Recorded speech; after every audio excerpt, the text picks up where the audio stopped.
Hey everyone. So, have you ever read a book or a series that made you feel both excited and elated for having read it, feel like it's kind of changed your life, but at the same time, you feel a little bit of remorse that, hey, I wish I could read it again and re experience that first time? Hey everyone, I'm Nikhil with Shelf-Esteem, and these are my top 10 books or series I wish I could read again for the first time.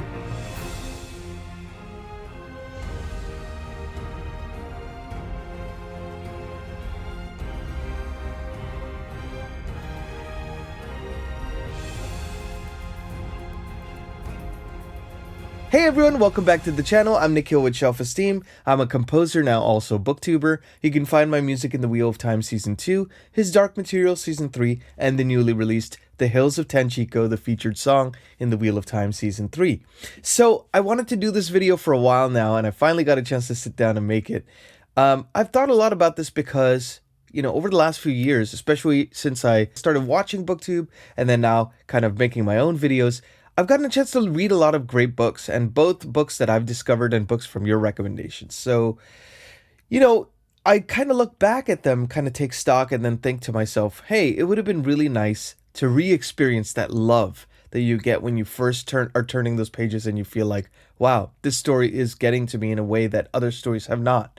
And I picked 10 books or series. I kind of put them all together that really influenced me as a reader or made me think about life differently, but really ones that I would want to revisit, and I wish I could erase my mind and revisit them again for the first time. So one quick rule I'm going to kind of make for myself is I'm allowed to have multiple authors, but if I do have a series on here, I'm going to both name the series and name the book that I could pick if there was one desert island book on there in the series that I could take with me that I wish that I could re-experience again for the first time. So without further ado, if you like this kind of video, please like and subscribe. Feel free to watch it through to the end, hit the notification bell, and let's get started. I want to mention a couple of honorable mentions. Now, the only reason these are not on a top 10 list, the only reason is because I read them within the last year, and I feel like I should give it a little bit more time before I was to create a top 10 list. But if I was to update this one for, say, 2026 or 2027, that might change. Some of these might shift around, and some of these honorable mentions might make it on the list. So I'm going to go through these relatively quickly. But the first one is 1984 by George Orwell. Now, this is already in contention for the book of the year in the year 2025. As of this taping, I loved it so much, but I only read it like a month ago. So I don't think it's fair to be able to put it in this. All I will say this is that anything you've heard about the book, anything about the cultural references that now you hear about ad nauseum, let me tell you, I thought that this book was not going to have as much runway to kind of make you think about the world differently, because it's been kind of, the idea has been, beaten to death. But I will say that I absolutely got so much out of this book. It made me think about life differently. It is the bleakest book I've ever read. Highly recommend you check it out. George Orwell's 1984. The second book I would say would be James Clavell's Shogun. Now, this one ignited my love for historical fiction. It is about Blackthorn, a British sailor on a Dutch ship, crash lands in the year 1600 in Japan. And it's kind of this mishmash of the West colliding with the East and feudal Japan and samurai culture. You get to learn so much about Japan, seen through both Blackthorn's eyes and then also the Japanese as well. So you get to understand their customs in a way that I've never seen really described in a book before. It is the most perfectly paced 1,300-page book I've ever seen. There's not a dead moment in it. I feel like it's perfect smooth sailing all the way to the end. The only reason it's not on this list, it was read just a year ago. And the third and final one is the Idan trilogy by Philip Chase, Booktube's own Dr. Fantasy himself, who has also written what is going to stand the test of time as one of the great fantasy trilogies of the modern era.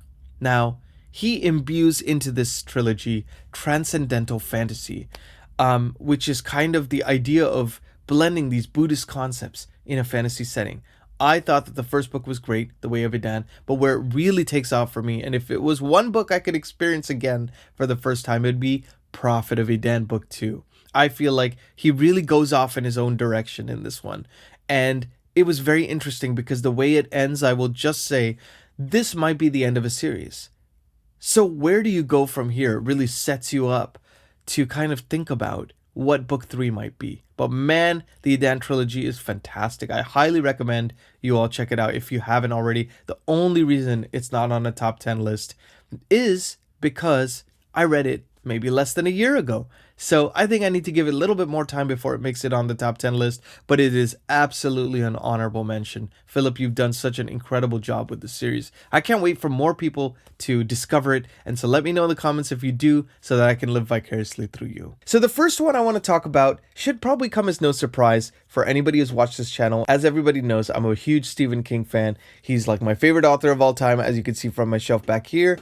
And I had to choose The Dark Tower by Stephen King. Now, The Dark Tower is about a lone gunslinger who is in search of the Dark Tower, chasing the man in black as he fled across the desert.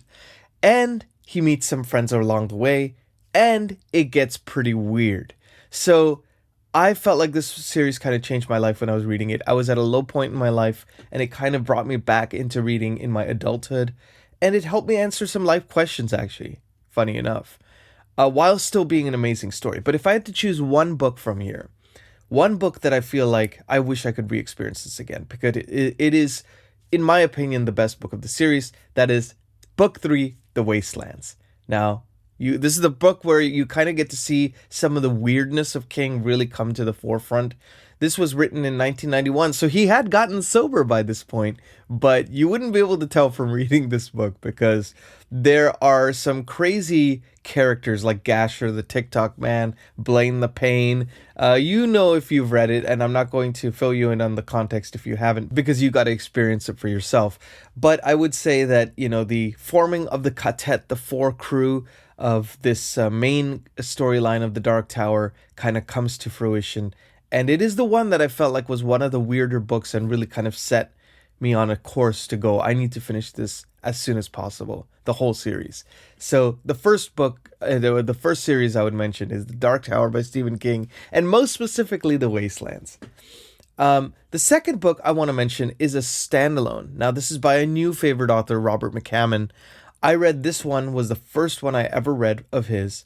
And I'd heard it was different to his other works because unlike his penchant for horror or historical fiction, which he's written a 10-book series of, this one is a coming-of-age story. But not only just a coming-of-age story, a coming-of-age story that analyzes not only the youth of growing up in 1960s Zephyr, Alabama, but also kind of the coming of age of kind of the loss of innocence and seeing the world around him as he's kind of caught up in not only the social change, but also the kind of cultural shift of the 60s. And that is, of course, boy's life.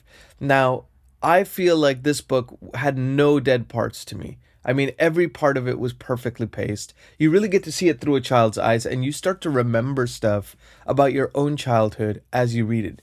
I didn't grow up in 1960 Zephyr, Alabama. I don't know what it's like to have a father who's a milk bottle salesman, but something about it made you feel this nostalgia for a time that you never even lived, as if you lived it yourself. And maybe it's because it kind of you project your own childhood onto it. And he's able to capture childhood through a child's eyes in a way that I've never really seen in a book. And I've read it, you know, I love that book, and it's incredible. But I feel like this one is a cut above when it comes to just the analysis of childhood through a child's eyes. So that would be my second pick. Now, my third pick is a trilogy, actually. And we are kind of going away from fantasy, magical realism, and coming of age to sci-fi. So sci-fi is it's a genre that I've always really enjoyed. I actually really like high concept sci-fi. I've always been a character first author, but in some cases, I make an exception. I think this particular series made me feel a lot for the characters, but more kind of looking at the conceptual aspect of things and where these characters fit into the whole framework. And I'm talking about Cixin Liu's Remembrance of Earth's Past. And a lot of people know it from the Netflix series, The Three-Body Problem, which was also the first book. Now, this is a kind of a 3-part series talking about first contact with aliens, but like, how would it actually go? Possibly. Is there a reason we haven't made certain technological advances that would allow us to see these aliens? Have we been stopped from doing so? If we were to make contact with aliens, would they want to let us know they're around? Who else might be listening? Kind of really goes through these strategic scenarios, but then also kind of talks about how humanity responds to this, how humanity reacts to this. And I just found it to be some of the most mind-bending sci-fi I've ever read. And honestly, like, I don't think I've ever seen concepts of first contact stories remotely as crazy, but also as plausible as what I saw in the series. But if I had to pick one book that I would like to re-experience again for the first time, it would be the third book, Death's End. Now, just when you thought it couldn't get any crazier from the first two, it literally goes into territory I've never seen explored in sci-fi, and really kind of helps frame what the title of the series is. And no spoilers there, but it really does kind of make you think a lot about your place in the world. And the idea of being insignificantly small and yet so significant at the same time. That dichotomy was something that really made me think once I was reading that series. And I would highly recommend it to you if you get a chance to. And I will live vicariously through you. So let me know in the comments if you've read it or if you are planning on reading it. And share your experiences, because I would love to relive it, at least through you, for the first time if I can't do it through my own purview. So that is the next series that I wish I could read for the first time. And most specifically, Death's End, Book 3. The fourth one is again a standalone, and we are back to Stephen King, my favorite author. And if I had to pick one standalone, it is actually not it. It is not The Stand. It is not The Shining. It is not Pet Sematary, all the usual suspects that one would choose for Stephen King. It is actually one of his newer works, and that is 11/22/63. Now, what if you could go back in time to try to stop the JFK assassination? What would that do for American politics, American culture? People say that that particular event was the turning point in a lot of ways for America's history. What would that change, and what would you have to do in order to do that? Now, what if, in order to go back, you could only go back to a day in 1958, not 1963? So you had to live there for 5 years and take a job and actually imbue yourself into the society. What would happen? And I love the way King explores not only the time travel paradoxes associated with that, he explores historical fiction in depth. He explores culture of the early 60s and kind of the politics, and he also kind of observes the nature of time. So there's a lot of profundity in it. And somehow he manages to weave my favorite romance story I've ever read in a book. Now, granted, romance is not usually my thing, but I was just absolutely taken by the particular relationship in this book. So this kind of knocked it out of the park for me. And the ending was probably my favorite Stephen King ending of all time. Maybe The Dark Tower, I would say. I don't know. It's kind of a toss-up, but I would say as a standalone, this might be my favorite Stephen King ending. And it kind of disproves the notion that Stephen King can't land his endings. So I wish I could read this again for the first time, you guys, and just kind of relive their relationship, relive kind of the feelings that I got, that it made me think about the nature of time differently through reading this book. It's beautifully written, poetically written, and I think it's some of Stephen King's best work. So this would be the other book that I wish I could read for the first time.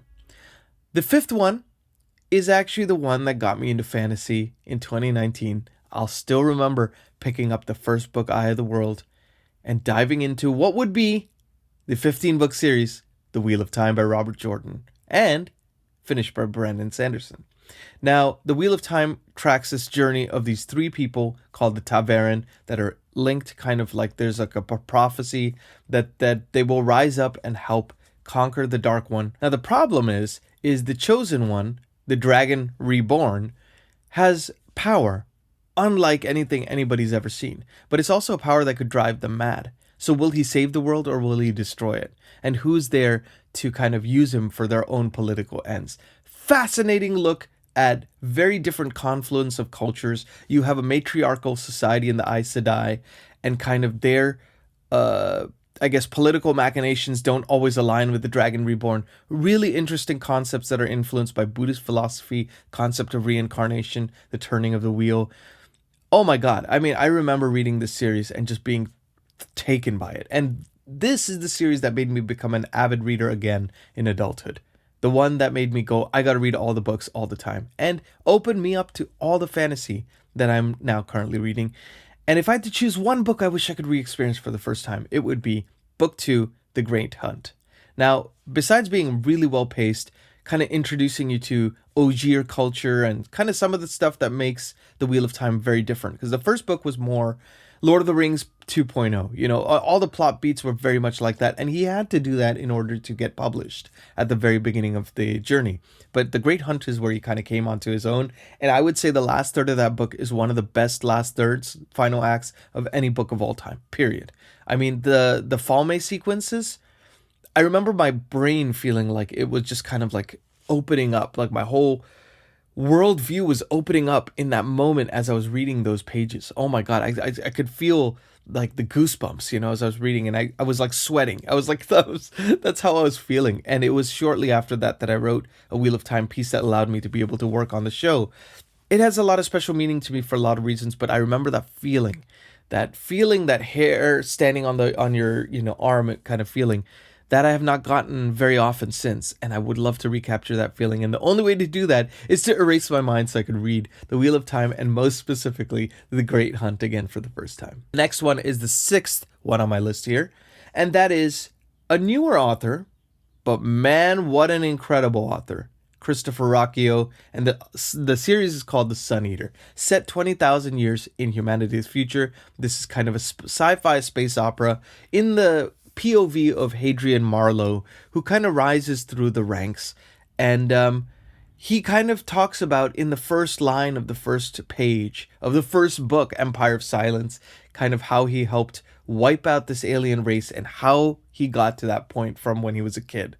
Now, the book that really became the turning point in the series for me, from being a casual Sun Eater reader to a full-blown Sun Eater fanatic, was book 2, Howling Dark. Are you noticing a trend here? Oftentimes book 1 has more of the familiar, book 2 goes off in its own direction. And man, when I say this goes off in its own direction. I remember I did a Vipassana silent meditation retreat about 12 years ago now, and it had a profound influence on me, and I remember reading this book and seeing the parallels. And I don't know if Christopher Rocchio, this is something I would love to ask him someday, is if he had studied some stuff about, you know, Buddhist and Indian or Pali languages and spirituality, because it would be interesting to see how he got some of this stuff. Even one of the planets is called Anicca, which means impermanence in Pali, which was a meditation, kind of a thought. Kind of a thought form. I just found it to be such an interesting idea of imbuing that stuff in a hard sci-fi. So if there was a book and a series I could read for the first time, it'd be The Sun Eater, and of course that's Howling Dark book 2. Now the seventh one on the list is another standalone, and we are going back to Robert McCammon because this guy is the king of writing amazing standalones. And I would say this one is even better than its counterpart, The Stand by Stephen King, and that is Swan Song. Now, unlike The Stand, which was post-apocalyptic, but focusing on a virus that wipes out 99.4% of the population, I believe, if I remember correctly, the Swan Song is about a post-apocalyptic event of a nuclear holocaust and its fallout. What do people do to survive? What are they willing to do to survive? How fast can humanity devolve or evolve? Is there any saving grace? And man, what a book. I mean, the fastest 900 pages I've ever read. I thought the characters were incredible. The bad guys and girls were horrific. But there's a great dichotomy that really amplifies the idea of the human condition and how we're capable of such great good and such great evil. Made me think a lot. But man, it's also very kind of apt for the times and the times that we've been living in as well, right? So Robert McCammon's a hell of an author, and if I had to pick another standalone book that I could read again for the first time, it would be far and away Swan Song. It's one of his best, and I would say one of the best books I've ever read as well. The eighth option on here is very different, so I'm going to preface it with that. But you know how I mentioned to you I had done a meditation course, and it kind of opened up my worldview in terms of wanting to explore myself a little bit more and kind of get to the nitty-gritty of the good and bad aspects of myself, or, you know, I guess you could say things I would want to change about myself, and try to get to a place where I could observe myself without resistance or judgment, because a lot of that I noticed was the cause of my inner frustrations. So I turned to a book called A New Earth by Eckhart Tolle. Now, Eckhart Tolle is a spiritual teacher, very interesting guy, who had kind of an awakening moment. He talks about how when he was 5 years old, he was so depressed, even at that young age, that he would always be thankful that he lived on like the third floor of an apartment building so he could jump off at any time. And you could imagine the type of misery and frustration he carried with him. And he had this awakening moment. He wrote a book called The Power of Now, I believe, in the 90s. And he followed it up with A New Earth, which kind of explores the inner self a little bit more. And it was an extremely influential book for me. I have read it several times now, and it talks about specifically how our resistance to events that occur kind of contributes to that misery and inner suffering. So, fantastic book. If you ever get a chance to check it out, if you want to give it a try, even just try the prologue, because the prologue, I think, will probably hook you to want to read the rest of the book. But it is written from a place of presence, and you can feel it as you read the words. And it is not a book to binge through, actually. It's a book to read, contemplate, set it aside, come back when you're ready. Put it aside if you're not ready. It's a book that is there when you need it and maybe when you're ready for it. And I wish I could read it again for the first time, because I remember feeling my mind expand, my kind of spiritual quest deepen as I read that book. So I would say A New Earth by Eckhart Tolle, another one I wish I could read again for the first time. The ninth one is a series, a trilogy, by none other than Blake Crouch. Now, Blake Crouch is kind of author of technological thrillers. He is really good at kind of injecting sci-fi into these kind of thrillers that are short. They're like around 300 pages. They read super fast. They are very compelling topics. He addresses stuff about alternate realities, about kind of changing the past through the future, changing your genetic code. What would happen if you were able to do that, manipulate it? He also wrote a series called The Wayward Pines. Now, Wayward Pines is about an FBI agent whose partner goes missing in Wayward Pines, goes to investigate, and then all hell breaks loose because he finds he cannot escape this town. There are no roads that lead out of Wayward Pines. How does he get out? What happens? And then the trilogy begins. Man, this is one of the best trilogies I've ever read, period. Like, if I could do a top 10 trilogies, this would make it on the list. I felt like every book was incredible, and I've gotten pretty decently good from reading so much about being able to anticipate twists as they come. I could not anticipate any of the twists in this book, in the series. So I would say the one I wish I could read again for the first time would be the first book. I felt like the twist that comes into this book, you think it's going in one direction, goes in a completely different direction. It really leaves you guessing. There's also a mystery element involved in the first book that you don't feel in the subsequent books as much, because you kind of have a little bit more familiarity with Wayward Pines by that point. But not to say there aren't the share of surprises in subsequent entries, but the one I wish I could re-experience for the first time and feel like I was completely immersed in this world, and also wondering, how the hell is this guy going to get out, was the first book. And the last series is actually a 4-book series. There's not too many of those on this list, but that would be The Faithful and the Fallen by John Gwynne. Now, I remember reading these and I was like, wow, these chapters are only 10 pages long. They read so fast. It feels like you're almost reading a Blake Crouch type of a thriller in the way it's paced. Now, the first book is admittedly a little bit slower as it sets up the world, and it is also a little bit more formulaic.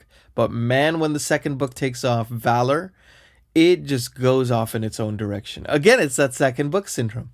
But if there was one book that I really wanted to re-experience for the first time, it would probably be Ruin, Book 3. Now, the stuff that Corbin and crew go through in this book, it plays with the nature of prophecy in a way that I can't quite describe without spoiling stuff. So I'm just going to say it turns the nature of prophecy on its head. The only way to find out is to kind of read these books. But it kind of sets you up for the finale in a way, and where it leaves you on a cliffhanger. I literally remember this moment. I had both books, Ruin and Wrath, next to me, and I finished Ruin, and I immediately picked up Wrath. They were just sitting on the couch. I was that excited about finding out what happens to the crew in that final book. But it was the third book that really sold me on the series and made me go, okay, this is automatically going to become a top 10 fantasy series for me. This is what I felt about The Faithful and the Fallen. So I would say that would be my number 10. Now, that's my top 10, but I would love to know, do you have any books you wish you could re-experience for the first time. Let me know in the comments, because I always love having a dialogue with you. If you want a deeper dialogue where we could all chat back and forth with 70 of your new best friends, you can join the Discord, where a bunch of us support each other's reading habits and addictions, and we kind of get to read books together, we get to discuss them.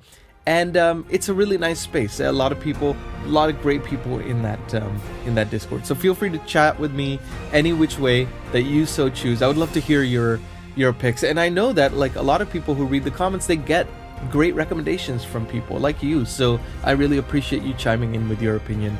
I'm Nick here with Shelf-Esteem. I hope you enjoyed this top 10 list. Let me know what you think in the comments, and I look forward to seeing you on the next video. Take care.